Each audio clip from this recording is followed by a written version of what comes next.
This is Free to Exchange, the show where free markets and free-thinking scholars meet. I'm your host, Ben Powell. Most humans, through most of recorded history, lived in abject poverty. Then the Industrial Revolution changed everything. Sustained economic growth began compounding and raising living standards while the population increased. It happened first in Great Britain, and then economic growth spread to Europe, North America, and eventually around the globe. But why did the Industrial Revolution happen in Great Britain? Why in the late 18th and early 19th century and not before? There's plenty of disagreement among scholars who have tried to answer these questions. We're going to be joined by two of these scholars on the show today. My first guest is Dr. Terrence Keeley. Dr. Keeley is a professor of clinical biochemistry at the University of Buckingham in the United Kingdom, where he also served as vice chancellor until 2014. He's also the author of the books The Economic Law of Scientific Research and the provocatively titled Sex, Science, and Profits. Terrence, welcome to the show. Ben, thank you for having me. So much of your research has focused on how science evolves and expands in its relationship to economics. So in looking at the Industrial Revolution today, maybe starting off just kind of broadly, what was the role of science, or what was unique about science then that led to the Industrial Revolution in Great Britain at that time? Well, first of all, you're absolutely right. The Industrial Revolution is the most important economic event of the last 10,000 years. And thanks to the Industrial Revolution, which after all was only about 250 years ago, we're now no longer a people of starving, but we're extremely well fed and we're very healthy. What happened to science in Britain is really interesting. The government neglected it. There was no government funding of science in Britain, unlike, say, in France and Germany, where the governments invested in science very considerably. And the result was that all the best scientists in Britain were in industry, transforming industry. Unfortunately, in France and Germany, all the best scientists were taken off to government-funded labs, where they did very nice work, but it had no benefit to the economy. Britain developed the Industrial Revolution because we had a free market. So it's near and dear to my heart here on this show, of course. But I've been thinking about the relationship, because not just France or Germany then, but I mean, throughout history before this, science had gone on for centuries, more than centuries. And even, the Renaissance was not that far behind, but it never generated sustained growth. No, well, I call that swagger science. It's like the pyramids of Egypt or the Gothic cathedrals in France. Once you have quite a prosperous middle or upper class, which you have in all these countries for thousands of years, as you say, they're going to fund science because it's of interest. People want to know, if they're priests, for example, how you work out the date of Easter, and that's all done by looking at the moon and the stars. So you do have science as the consequence of wealth. What happened to Britain after 1700 is that science started to emerge from the economy itself, from industry itself. That's a completely different sort of science. That is science that industrialists funded, because essentially by then, the British economy, having been a free market economy, people often forget this, Britain had been a free market economy since about 1250. It's a very long-standing tradition of free markets in Britain. And what had happened by about 1750 was that the market was so tense, so vibrant, so vigorous, that wages of workers had become really very, very high, and manufacturers trying to find new sources of profit were realizing they could no longer do it on their own. Britain in about the 17th century was developing joint institutions of capitalism, things like the Royal Exchange, like a modern-day stock market, and the joint stock company emerged in England around 1600. This is capitalists working together, the next order of effectiveness, no longer as individuals, but collectively. What happened in industry was exactly the same thing, particularly in Birmingham and to some extent in Glasgow. Capitalists came together, started exchanging information, and started producing steam engines and cotton machinery through working together in the joint search for profit. So the joint search for profit. So this is interesting. I think most people would think about businesses are competing with each other. Why would they get together and share information like this if they're trying to outdo one another? This is one of the great myths of capitalism. One of the wonders of capitalism, is a moral wonder of capitalism, is it brings capitalists together, unless antitrust legislation gets in the way. The way capitalism works is that if you look at the early stages of any particular industry, Capitalists come together. You look at the career of people like Bill Gates and actually look to see what he was doing as a young man. He was working with other people trying to solve the joint problems of the IT industry. What happens in industry is you have these joint problems, whether how to build a steam engine, how to build a textile machinery, how to build a new iPhone. And what happens is the capitalists come together and they share information, because otherwise each is terribly isolated and is trying alone to do what other people can do collectively. And only at the last minute, when you actually get to the product, do they then peel off and compete over particular products. But most of capitalism is a joint exercise of people working collaboratively. And when they come up with these innovations, though, this new knowledge, anybody who wasn't a collaborator could just copy them. This is what economists would call like a public good. Some industrialists create new scientific knowledge. Everybody else who didn't bother chipping in copies them. How come, was it government patents that stopped this in the Industrial Revolution? No, patents get in the way. Patents are a bad thing. But you've raised one of the great problems of modern economics. You pointed out just a few minutes ago that amazingly there is no agreement over the causes of the Industrial Revolution. And the reason for that is economists are hung up on a model that's false. The idea that you can copy cheaply. All the empirical evidence is very, very clear that to copy other people's industry, actually the costs of copying are pretty much the same, sometimes even more, than the cost of innovation. And the reason for that is knowledge is, to use a technical term, tacit. It's only people who really understand how to do something that can copy the next person along who can do it in a slightly different way. The idea that just off the street you can copy without having invested in your own career and your own research is a nonsense, and it's a nonsense that the economists have been propagating since the 1950s.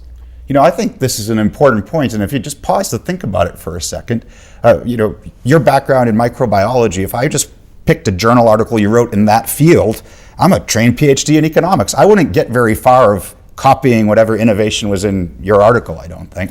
You're absolutely right. It's only, I'm a biochemist rather than a microbiologist, so I know exactly what you mean. Only biochemists, and actually only within the same field, can actually understand the papers that other people produce. And so you can only understand, this is why we call it a contribution good, my friend Martin Ricketts and I. We call it a contribution good because it's only contributors who can then get something out of the pool of knowledge.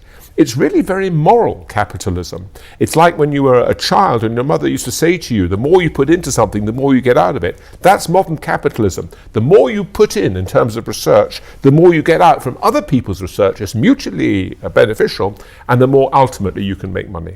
And dialing this back to the Industrial Revolution and the process that's happening, then, are these scientists the way we think about scientists today in white lab coats who just happen to be employed by industry, or are these tinkerers and people working with machines that we wouldn't usually think about as scientists? They wouldn't. I mean, if you go right back to Francis Bacon, who was the Englishman, the first philosopher of science, a 17th century figure, contemporary of Shakespeare's, he drew no distinction between technology and pure science. I'm not going to contradict myself. He actually made a huge distinction, but the point he made was the same people are doing both. And he would have said that what was going on in the Royal Society, for example, the oldest of all the science societies, if you read the prospectus of the Royal Society, it sounds like the prospectus of an industrial research group. I mean, they wanted to make things better for people, so they wanted to harness pure science to produce technology. But in fact, what they actually did was they just built on technology and produced pure science on the side. The historical reality is once markets take off, as they did in England after 1700, the technologists take over, they produce tons and tons of new technology, and then coming out of that comes science. Edison, for example, the great American Edison, the great inventor, he came up with the thermo-ionic effect, a piece of beautiful pure science. It came out of the technology and the pure science followed. So to answer an earlier question, in the old days when science was the activity of aristocrats, it was just a swagger activity. But once you have growth in the economy, you have technologists taking over, and they then produce science on the side. All right, now you said something fairly provocative, I think, that might catch people on TV as they're watching here a few minutes ago. I said, what's the role of government in protecting these innovations? And you said, oh no, those are part of a problem. What do you mean by, how does that fit into this? Patents are a huge problem. Patents, remember, are very, very old. They come from before the days of modern industrial growth. They come from the days of the King James in England, giving people monopolies over soap or window making. They were called patents. And the customer patents has been perpetuated into modern industry because, of course, entrepreneurs, having made a discovery, they want to monopolize it. It's perfectly natural to want to do that. But it's actually unfair and greedy. I mean, the entrepreneur who invents the last stage of a cell phone is building on several hundred years of work, and it's completely wrong that he should monopolize that. What he's particularly trying to do is to stop other people copying. Actually, modern economic growth is based on industrialists coming together and sharing knowledge. And if the patent stops you from the sharing of knowledge, economic growth slows down. Patents are in the interests of individual entrepreneurs. They are not in the interests of society because they're designed to monopolize knowledge and stop it from spreading. And of course, the rationale of why you would grant a patent is supposed to fix a problem that science wouldn't get created without it because it's a public good. And you're saying the entire foundation. It's a non-problem. So you're absolutely right. The myth is that you wouldn't do research unless you could monopolize the discoveries. In fact, it's the other way around. The company that neglects research will always go bust. The evidence is overwhelming. And the only way you can access other people's research is to do your own. In fact, we could almost be in a situation where sometimes we're doing almost too much research. But you're quite right. Patents are based on a myth, and they're also based on a very convenient myth if you're a multi-billionaire trying to protect your nth billion. And of course, in the context of the Industrial Revolution, while you had patent protection in Great Britain, we, of course, in the United States, violated those and brought in copies here in the United States to spread the revolution. Well, we tried stopping you, actually. Slater, who built the first mill in Massachusetts, was actually breaking the law. Right. So we tried stopping you, but of course, it's all nonsense. Adam Smith pointed out very clearly that all that mercantile nonsense was just that, mercantile nonsense. So just in the last minute here, this has been fascinating talking about how science operated in the Industrial Revolution. How generalizable is this going forward today? What do you think the lessons are from what you're saying about the revolution to policy today? I'm afraid that anyone who thinks that the government funding of science in America has ever stimulated economic growth, you can say very clearly that it never has. The problem with the government funding of science is that at best it's neutral, but at worst it actually damages economic growth. The Soviet Union and East Germany and India until recently funded science very generously. It crippled them. Britain and America, until very recently, people forget how recent these governments started funding science, did not fund science, and they became the richest countries in the world. All right. Well, thank you for joining us today. This program is made possible in part by a grant from the Helen Jones Foundation, supporting education and the fine arts in keeping with the philosophy of Helen DeVitt Jones, who devoted her later life to sharing her wealth as a patron of philanthropic causes. The Helen Jones Foundation. Founded in 2013, the Free Market Institute at Texas Tech University promotes the teaching and study of free market economics. As part of our programming, we sponsor a public lecture series open to students, faculty, staff, and the general public in the Lubbock community. Often, the speakers in that series are the guests that you see right here on Free to Exchange. More information is available at www.fmi.ttu.edu or by email at free.market@ttu.edu. Welcome back. Joining me now is Dr. Diedre Mccluskey. Dr. Mccloskey is the Distinguished Professor of Economics and of History and of English and of Communication at the University of Illinois Chicago, Emerita. She's the author of 17 books and around 400 scholarly articles. Her most recent book, Bourgeois Equality: How Ideas, Not Capital or Institutions, Enrich the World, caps off a three-part trilogy explaining the rise of the modern world. Deirdre, welcome to the show. It's a pleasure to have you here. Well, thank you very much. So, I mentioned in the intro to the show that social scientists have a lot of disagreement about the causes of the Industrial Revolution and the rise kind of our riches. Let's play a little game of whack-a-mole here. Okay, just whack-a-mole. I'm going to throw you some of the ideas that people have put out, and you tell me what's right or wrong about it. Right. So one of it is cheap energy. They found coal in England. This lowered the cost of energy, ushered in the modern era. There are a ton of problems with that. The first one is that many steam engines operated on wood well into the 19th century. The steamboats in the West all used wood back up, up to the 1880s. Mm-hmm. And China had coal, which it was using for industrial purposes to make ceramics and so on for 3,000 years, and yet didn't have this crucial leap forward after 1800. So another one I hear often is, well, it was slavery. We had slave societies and we kind of stole their labor and that enriched us. Well, that's got the same problem that coal does. There are slaves. There was as large a slave trade up the east coast of Africa as the one that brought most African Americans to the United States, but also to Brazil and the Caribbean. And it didn't cause an industrial revolution or, more important, a follow-on of the great enrichment in the Arab world. And it turns out that slavery is actually quite a small part of the economy.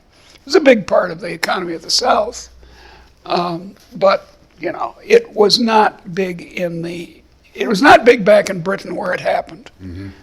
It kind of related to this, but a little bit different, was colonialism or imperialism, and it was extracting resources from other parts of the world. Well, again, it's got the same problem that the slavery thing does, that it turns out to be much smaller than we think. Now look, both slavery and imperialism were very bad. Right. I'm not defending them, I'm not saying, oh, well, we ought to go back to slavery, or that imperialism was good for the imperialized places, but it didn't enrich the metropolis. It didn't enrich the British or the French or the Belgians or even the Germans, and certainly didn't enrich the big case is Spain.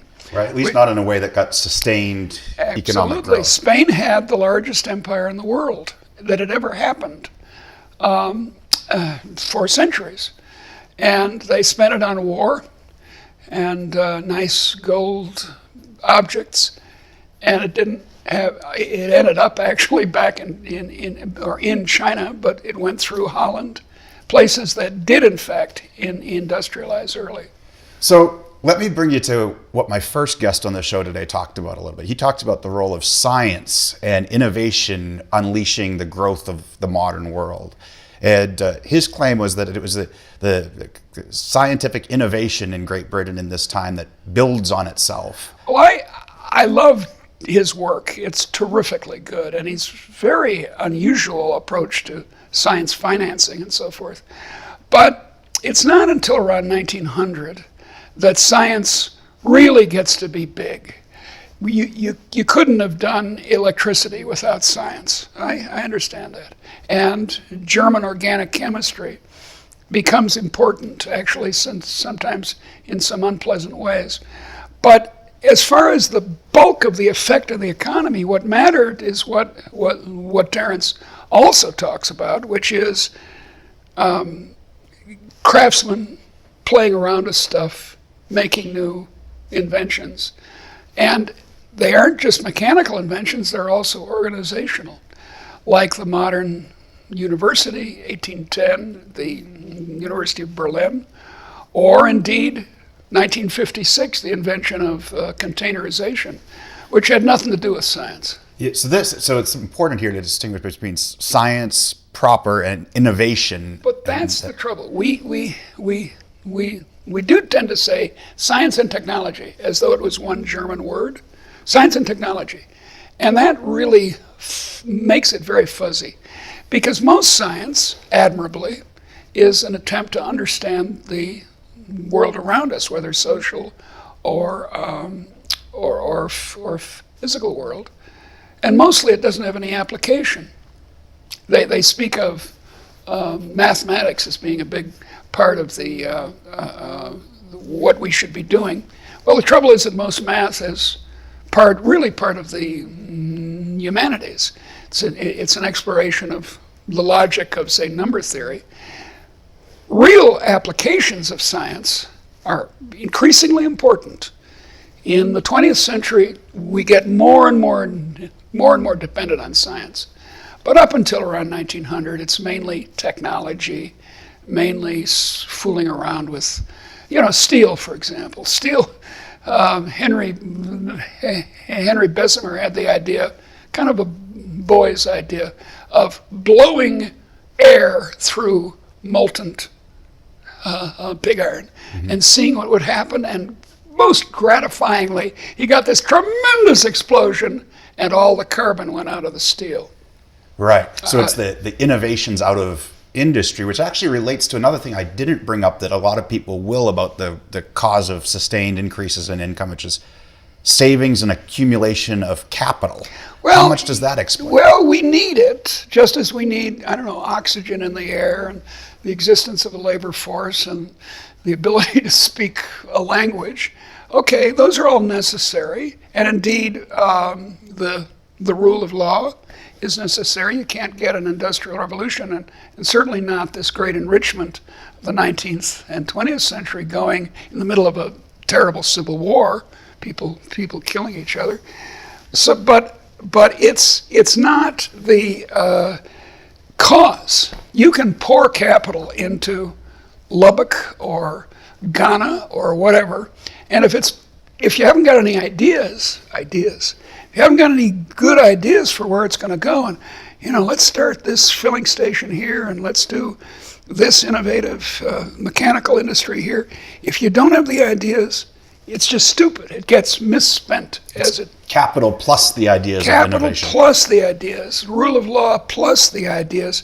So this is another point to bring up now, because Terence, my first guest, mentioned this as well, that English had something like a tolerable degree of economic freedoms and rule of law for a long time before the Industrial Revolution, too. Yeah, except the trouble is that way before the Industrial Revolution, there's a famous book of the 1890s called The History of English Law Before the Time of Edward I.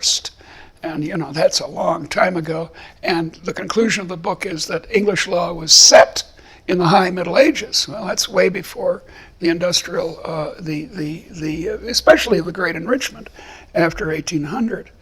But the problem is that lots of countries have capital accumulation, lots of countries have the rule of law, and yet there's something missing. There's some secret ingredient, which I say is liberty. And that is something that the English proudly had extracted from the king in the 17th century, the 1600s, and then affirmed in the 18th century. And then the idea that free people are ingenious and have fuller lives gradually took hold of the West. And what role then, as people having freer lives and more economic freedom, does morality and cultural values play in how people see business? It's the change in it that's important. I think any society, regardless of its culture, can participate in modern economic growth, as we've seen spectacularly in China and India. Mm-hmm. China and India will never be American. That doesn't mean China will always be totalitarian as it is now, and India will always be crazily organized but free. They may modify that, but the Indians will still play cricket, mm-hmm. and the Chinese will still eat with on chopsticks into the long future. But in both cases, they gave people freedom to have a go, as the English say, to try out stuff. In the economy, not in China in politics, but in the economy, and the result was amazing. So, and the same thing is true of the 17 and 1800s, that gradually these unfree societies, as England really was in 1700, gradually allow more and more people to have a go. Now, you talk about in your work not just the freedom to have a go, but the dignity granted to entrepreneurs. And what role does that play, and how unique is that in the timing? It's crucial, because if you have a society like Russia right now and through all of its history that dismisses business as vulgar, or indeed supports it as a monopoly, the oligarchs, but where the most of the population thinks that anyone who makes any money obviously stole it, mm-hmm. which actually happens to be partly true in Russia, then you're not going to have enough people entering business and wanting to open a hairdressing salon in this and that neighborhood, or invent the electric light, or whatever. So it's crucial. What's crucial is not the psychology. This is what Max Weber, the great German sociologist, got wrong. It's not internal stuff. It's mainly how the society views the views the business person that matters. So both the freedom to profit and the freedom to do it with dignity then is... That's crucial, because if you're in, say, Shakespeare's society, where the only way to prestige and dignity is to serve the queen or other personages of the aristocracy in war or at the court or in the church, those three ways, then being in business is low status. It's for those people who deal with, merely economic stuff instead of we go to war and we write sonnet cycles. Sure. Well, thank you so much for joining us today and talking about this with us. Well, thank you. It's been fun. Well, I hope you liked our look back in history today at the causes of the Industrial Revolution and the great enrichment that followed. If my guests are right that it's innovation that led to the sustained increase in income, and that it came about by giving people liberty and dignity through the pursuit of profit in the marketplace to do it, there's good news and bad news for poorer countries around the globe today.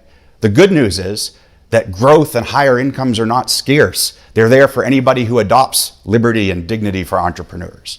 The bad news is that much of our development efforts from the West have been misplaced. We can't simply stuff capital or technology into poorer places around the globe and expect them to grow wealthy. Instead, it's a process of winning the hearts and minds of citizens in these countries and getting them to embrace liberty and dignity for entrepreneurs there. That's a much more complex process. We'll see you next time.